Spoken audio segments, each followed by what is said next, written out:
Red dust moved like slow smoke across the empty valley of Mars.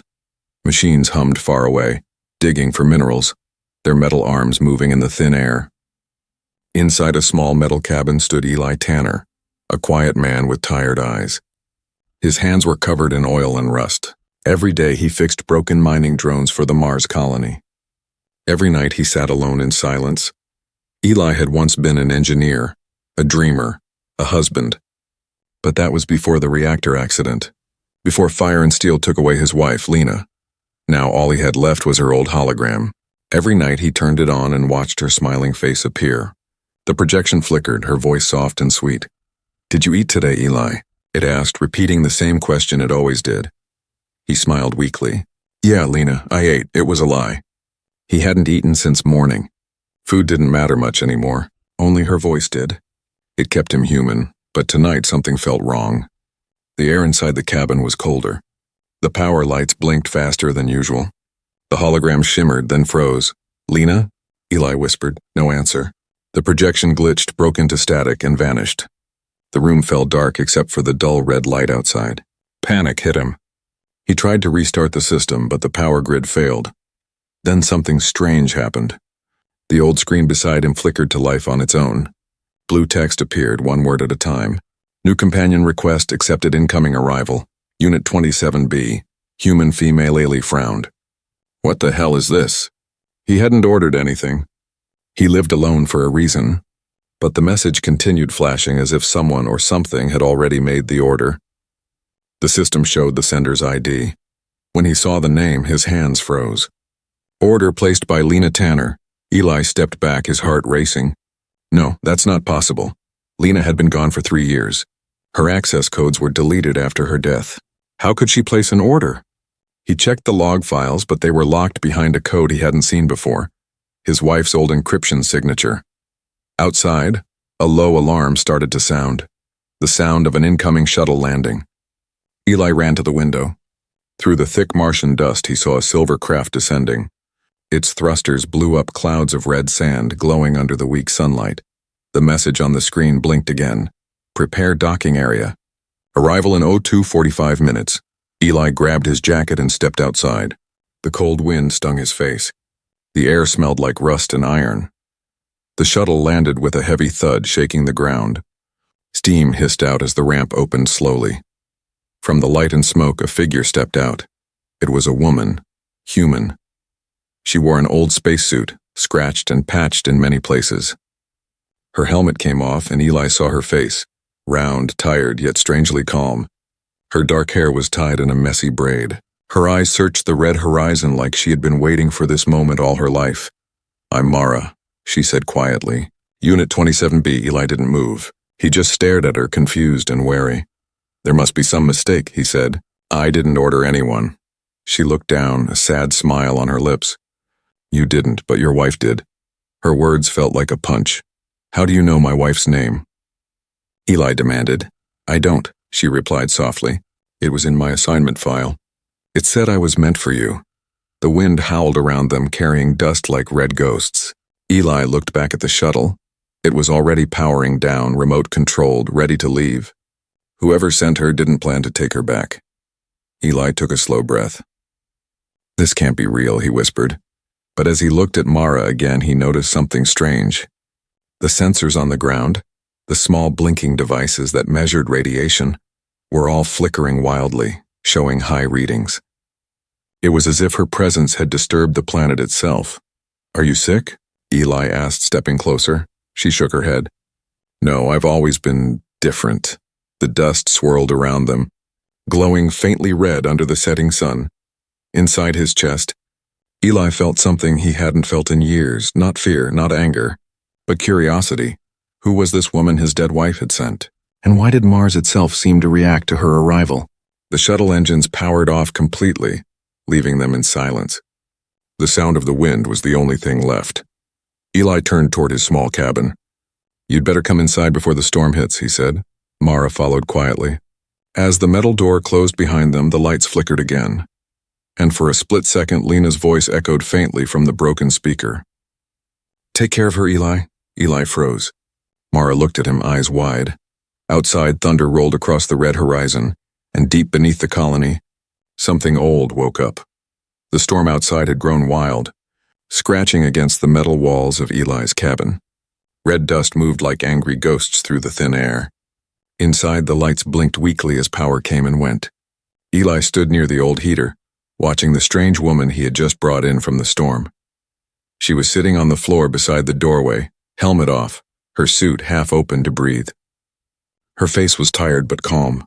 There was no fear in her eyes, only silence, the kind that came from someone who had been rejected too many times to care anymore. Eli broke the silence first. "You said your name was Mara?" She nodded once. "And you're a companion unit?" Her lips tightened. "That's what they called me, yes. But I'm not a robot, if that's what you're asking." Eli frowned. "Then what are you?" Mara looked at her hands, strong but scarred, with strange faint lines running across her skin, like glowing veins under the surface. "A mistake," she said softly. Eli didn't know what to say. He walked to his workbench and poured 2 cups of recycled water. When he handed one to her, her fingers brushed his. Her touch was warm, too warm, almost burning. She took a sip and smiled faintly. "Most people don't let me stay this long." "You're different." Eli didn't smile back. "I didn't choose this." Mara lowered her eyes. "I know. No one ever does." The storm outside hit harder. The cabin's roof creaked. A red flash of lightning lit the window, and for a second Eli saw her reflection in the glass, her eyes glowing faintly amber. He blinked. "Did your eyes just... They do that sometimes," she said quickly. "It's a design flaw." Eli stared at her. "Design?" She hesitated, then whispered. "I was part of a program. They called it Eden Protocol. We were made to survive places humans couldn't, like Mars, but they said I was too heavy, too slow, too emotional. They said I was a failure." Her words hung heavy in the small room. Eli looked at the hollow screen, still blinking with his wife's name. "My wife sent you," he said quietly. "But she's been dead for 3 years. How did she even—" "The system doesn't forget," Mara said, interrupting him gently. "Sometimes it waits for the right time." Eli shook his head. "That doesn't make sense." "Neither does love," she said, and for the first time her eyes softened. "But you still hold on to it, don't you?" He froze. She couldn't have known that. Not unless she had seen the hologram of Lena. Not unless she had heard. "Were you listening to my systems?" he asked sharply. "No," she said calmly. "But when I landed, I felt something familiar. Like your wife's memory was still in the air." Her words made his skin crawl. Eli turned to the console. He tried to open the encrypted message again, the one signed with Lena's code.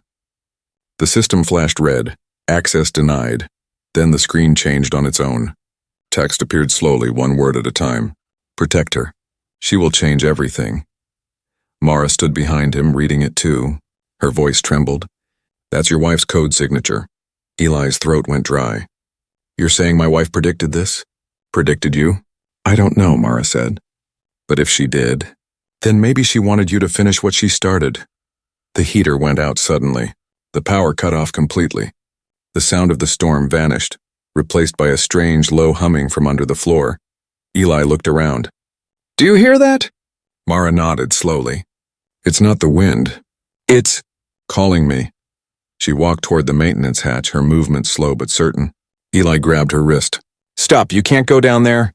"That's the old mining zone. It's sealed." Mara's glowing eyes met his. "Something down there knows me, Eli. It knows why I was made." Before he could answer, the entire cabin shook violently. The power came back with a sharp buzz, and every monitor on the wall turned on, all showing the same image. A woman's face, Lena's. Not the hologram, not a recording, but a live image, speaking through static. "Eli, if you're seeing this, she's awake. Don't let them find her." Then the screen went black. Eli's heart raced. "Lena," he whispered. Mara's voice was almost a whisper. "Your wife's not gone. She's in the system." The humming grew louder, coming from below their feet. The floor lights flickered in a pattern, a rhythm like a heartbeat. Eli realized it wasn't the planet shaking. It was something alive deep underground, and somehow it was connected to her. The next morning came without sunlight. The storm had passed, but Mars looked darker than usual. A silent red desert under a pale sky. Eli Tanner stood outside his cabin, the dust crunching under his boots. He stared at the small colony in the distance, metal domes connected by narrow tunnels half buried in sand. Everything looked quiet, but something in the air felt wrong. He hadn't slept all night. Every time he closed his eyes, he heard that low hum coming from beneath the ground. It pulsed softly like a heartbeat under the soil. Inside the cabin, Mara sat near the control desk. She was staring at the broken screen where Lena's face had appeared. Her fingers moved slowly across the console, almost like she knew where each key was before touching it. Eli entered. "You've been at that thing all night?" She nodded. "I'm trying to find the source of the signal. It's not natural. It's coming from deep under the colony." Eli sighed, rubbing his forehead. "I checked the mining logs. Those tunnels were sealed 20 years ago after a cave-in. Nothing should be active down there." Mara's eyes glowed faintly again.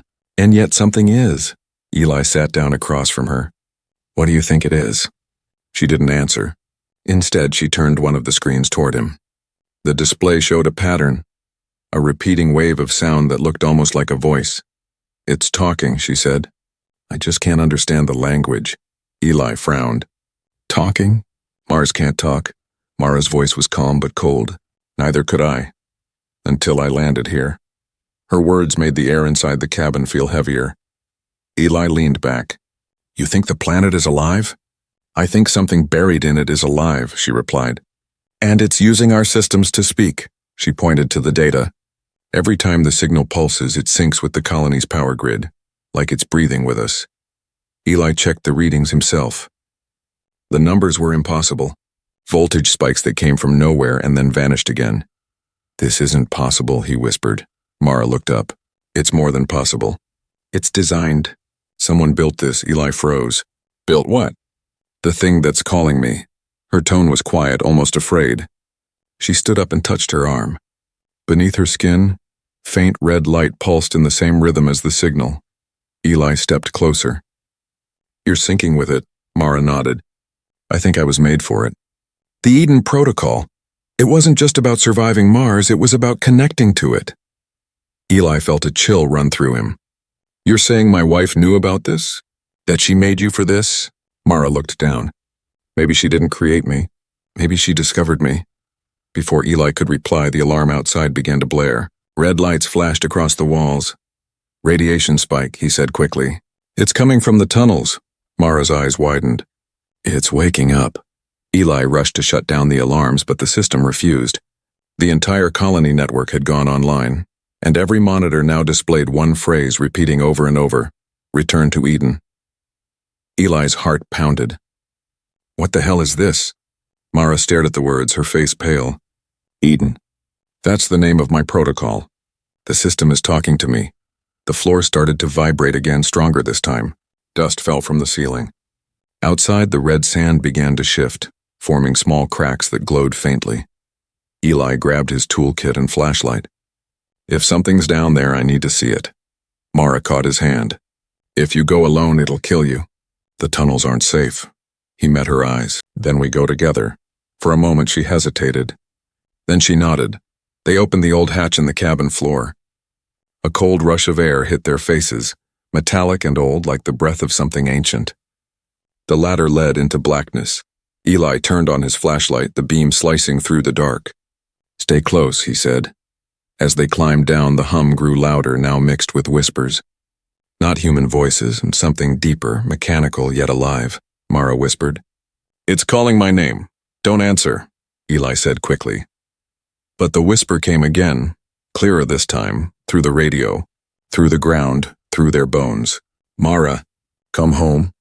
The flashlight flickered, then died. Only the red glow from her skin lit the tunnel now, and deep ahead, something massive moved in the dark, something that was not asleep anymore. The tunnel stretched endlessly below them, a dark throat leading into the heart of Mars. The air was cold and dry, filled with the scent of dust and old metal.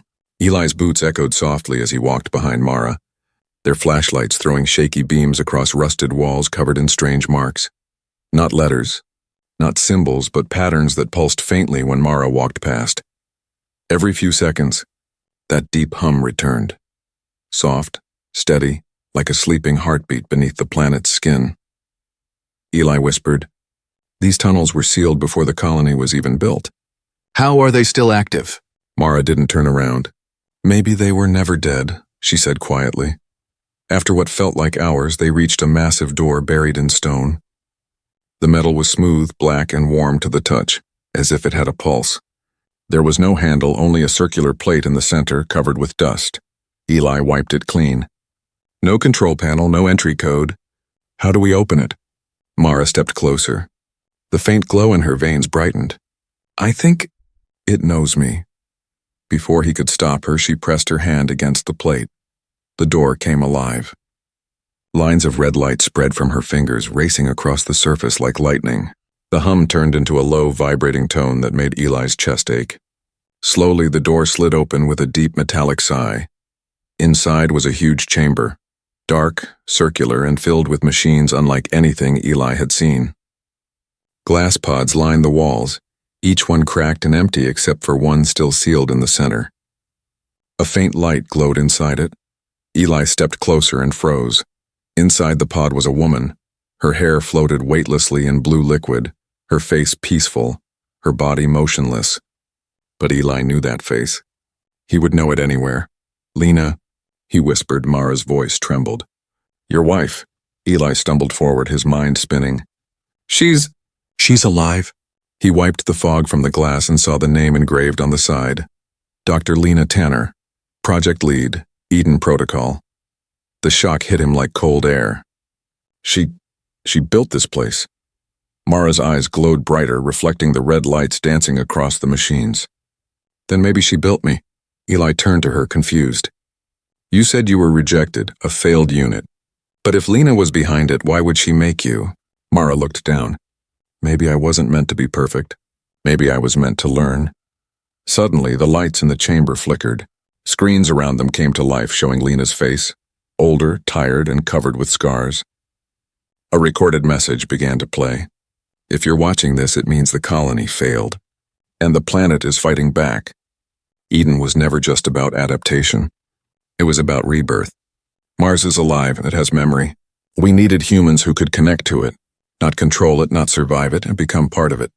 Eli's knees went weak. His wife's voice filled the room like a ghost from the past. Mara, if you're hearing me, you are the key. You are the first bridge between mankind and this world. You were never a mistake. Mara's eyes widened. For the first time, she looked fragile. Human. Eli, she whispered. She knew my name. The recording continued. Eli, if you're alive, protect her. She will finish what I started. But beware, the others will come for her. They fear what they can't control. Then the image faded, and the hum deepened again, shaking dust loose from the ceiling. Eli looked at the pod. She's in some kind of stasis. Maybe I can wake her, Mara stopped him. If you do, the system will react. Everything here is linked to her life signs. Eli's voice broke. She's my wife, Mara. I know, Mara said softly. But she left this message because she chose not to wake up. She left you me instead. The words cut through the silence. Before Eli could reply, the ground trembled violently. A deep mechanical roar filled the chamber. On the screens, new text appeared in red. Protocol reactivation. Stage 1, Mara gasped, clutching her chest. The glow under her skin spread rapidly. What's happening to you? Eli shouted. She fell to her knees. It's linking it to me. The system's waking up through me. Eli ran to her side, holding her as light surged from the floor. The machines roared louder. From the pod, Lena's body began to move, eyes fluttering open, lips parting just slightly. Mara whispered through clenched teeth. She's not waking up, Eli. She's uploading. And then in a burst of light, every screen in the chamber showed Lena's face again, smiling. Welcome back, my love, she said softly. We don't have much time. The lights went out. Darkness filled the chamber. For a moment there was no sound, and only Eli's heartbeat echoing in his ears.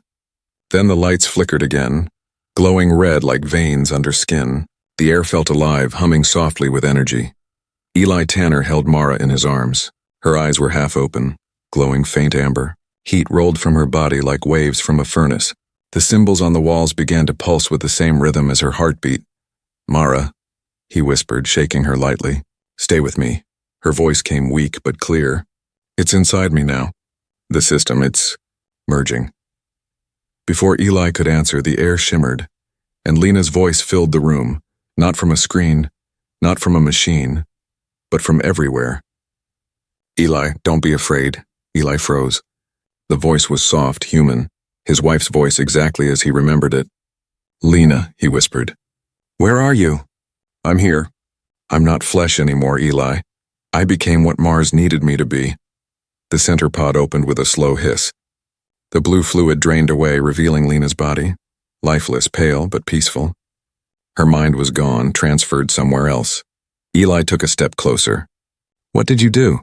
The voice echoed again, layered and strange. The Eden Protocol was never about survival. It was evolution. Mara is the final key. She can finish what I began. Eli turned toward Mara, whose skin was now glowing with fine red cracks of light like lava beneath glass. She looked terrified. I don't want this, she whispered. I just wanted a home. I just wanted to belong. Lena's voice softened. You were made for belonging, Mara. You are the bridge, human heart, Martian soul. The machines around them powered up one by one, lighting the chamber like a sunrise underground. Giant cables snaked from the walls and wrapped around the glowing core in the center, a pulsing red crystal. Eli shielded his eyes. Lena, you're going to overload the grid. No, Eli, her voice said calmly. I'm waking it up. The hum grew louder, filling the tunnels like thunder. Dust fell from the ceiling. The entire planet seemed to tremble. Mara screamed, not from pain but from energy flooding through her. Her voice mixed with the hum until it became one sound, one vibration. Her hair lifted in the air, her eyes burning gold now. Eli grabbed her shoulders. You're burning up. Stop this. I can't, she gasped. It's not me anymore. It's us. The light exploded outward, a shockwave that threw Eli backward. When he opened his eyes again, everything was silent. The red glow was gone. The machines had gone dark. Mara stood in the middle of the chamber, breathing slowly. The air shimmered around her like heat waves. She looked different. The scars on her skin were gone, replaced by smooth light patterns that pulsed gently. Eli rose to his feet. Mara? She turned, and her voice was calm, too calm. She's gone, your wife. She gave her code to me. Eli's throat tightened. What do you mean, gave? She transferred everything. Her knowledge, her memories, her link to the planet. I hold it now. She paused, looking at her hands glowing softly. I can hear the planet breathing. The floor beneath them vibrated again, but this time it wasn't violent. It was rhythmic, almost alive. Outside, through the cracks in the stone, faint green light began to rise. The color of growing things. Eli stumbled toward the exit. That's impossible. Nothing grows on Mars. Mara followed, slow and silent. It's not Mars anymore, she said. It's changing. It's remembering. They reached the tunnel's end and climbed back to the surface. When Eli opened the hatch, his breath caught in his throat. The sky was no longer the same pale red. It shimmered faintly gold at the horizon. The ground, once dry and lifeless, was steaming with moisture. Tiny patches of moss-like growth were spreading where dust had been. Mara stepped out into the light. The radiation alarms were silent now. She took a deep breath, and without her helmet, Eli panicked. Mara, the air, but she smiled. It's clean. He watched her skin shimmer faintly as the thin air touched it. Her body adapted instantly, her eyes glowing softly as she looked at the horizon. Lena did this, Eli whispered. She gave you her life. Mara turned to him. No, Eli, she gave us a chance. She looked toward the distant colony domes. But they won't understand. They'll fear me. Eli nodded slowly. Then we'll make them see. Together. Mara looked at him, really looked, and smiled for the first time since she arrived. You would help me? He took her hand, her warm light wrapping around his fingers. You're not a mistake, Mara, you're the beginning. Above them, lightning streaked across the golden sky, not red, not deadly but alive, and in the heart of the planet, something ancient opened its eyes. The new dawn over Mars didn't last long. By the next morning, the colony's alarms began to scream. Eli Tanner stood outside his cabin, staring at the rising haze above the domes, red dust mixed with green mist, a strange sight that made the sky shimmer gold. It was beautiful but terrifying. Behind him, Mara watched silently, her eyes glowing softly under the dim light. The change in her body was complete now. her skin smooth and warm, pulsing with faint light like living circuitry. "The planet is breathing," she said quietly. "I can feel it through the ground." Eli turned to her. "That's what scares them." Not far away, the colony loudspeakers crackled to life. A cold male voice filled the air, the voice of Commander Brandt, the colony's leader. "Attention, all colonists. Radiation spikes have been detected near Sector 12. Stay indoors. Anyone found outside without clearance will be detained." Eli's stomach tightened. Sector 12 was where his cabin stood. He looked at Mara. "They're coming." Mara didn't move. "They've always been coming. They never wanted Mars to live. They wanted to own it." Eli's hands shook as he packed tools and old data drives into a bag. "We have to hide." The tunnels are awake," she interrupted softly. "They're waiting for us." Before he could answer, the sound of engines echoed outside. 3 armored rovers rolled over the hill, kicking up red dust. Soldiers in black suits stepped out, rifles gleaming under the pale light. Eli's heart pounded. "Mara, go now!" But Mara didn't run. She stood tall, her eyes glowing brighter as the soldiers surrounded the cabin. The commander stepped forward, his helmet reflecting her faint light. "Eli Tanner," Brandt said coldly, "you are under investigation for harboring a dangerous bioentity." "Step away from her." Eli moved in front of Mara. "She's not dangerous. She saved this planet. You saw the oxygen levels. Mars is changing because of her." Brandt raised a hand signaling the soldiers. "Changing? You mean mutating. Whatever this woman is, she's a threat. She's interfering with the colony network." Mara's voice was calm but powerful. "I'm not the threat." "You are, to this world and yourselves." The commander's eyes narrowed. "Listen to me carefully. You are a genetic experiment that went wrong. You will surrender peacefully or we will use force." Eli stepped forward, furious. "She's human." "My wife," Brandt cut him off sharply. "Your wife built this mistake." Eli froze. "What did you say?" Brandt smirked. "Dr. Lena Tanner's research wasn't erased, Tanner. We have it. She worked for us. Every design, every secret file. The Eden Protocol was property of the Mars Authority." Mara clenched her fists. "You stole her work." Brandt's voice turned cold. "No, we perfected it." He motioned to the soldiers. "Take her," Eli shouted. "No," and reached for the nearest drone on his workbench. Sparks flashed as he activated it. The small machine whirred to life, shooting into the air, distracting the soldiers. Mara grabbed Eli's arm. "This way!" They ran toward the canyon behind the cabin, the soldiers firing plasma rounds that hissed through the dust. The air shimmered with light as beams hit the rocks around them. They reached the entrance to the old tunnels. Mara touched the wall, and it opened on its own, stone shifting like soft metal. Eli looked back. The commander was still watching them, not chasing, just smiling. "Run if you want," Brandt's voice echoed. "But you can't hide from what you are." They vanished into the tunnel, the door sealing shut behind them. Inside, the walls glowed faint red, lighting their path. Eli gasped for breath, his voice shaking. "They'll kill us both." Mara placed her hand on his chest. "No, they'll try. But the planet protects me now. It knows who its enemy is."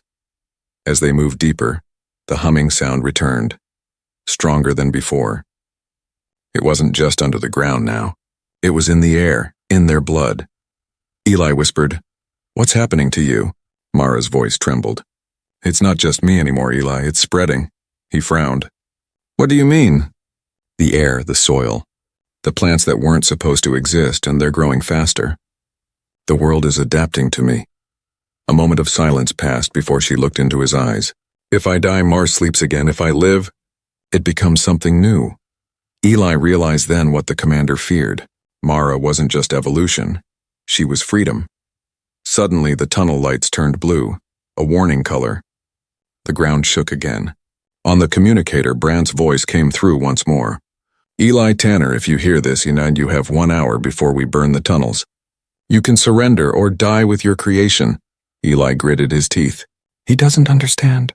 "You're not a creation. You're hope." Mara looked toward the end of the tunnel where a soft light glowed like sunrise. "Then let's make them understand." They walked toward it together, one human, one hybrid, both hunted, both holding the last chance for life on a dying world. And behind them, the machines of the colony roared to life, preparing for war against the very planet they stood on. The tunnels trembled like a living heartbeat beneath Mars. The hum was no longer just sound. It was a pulse that echoed through stone and bone alike.